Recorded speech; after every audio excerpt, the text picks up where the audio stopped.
In today's tutorial, I'm going to show you guys how to reset all your file associations to Microsoft defaults in Windows 10. So this should hopefully be a pretty straightforward tutorial, and without further ado, let's jump right into it. So we're going to start by opening up the Start menu. Just left click on the Start button one time. Type in Default App Settings. Best match should come back with Default App Settings. Left click on that.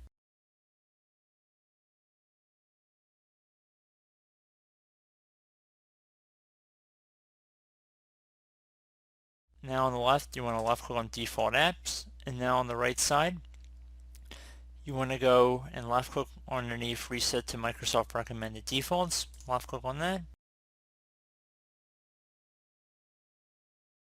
And once you're done, you should be good to go. Once you just restart your computer, and that's about it.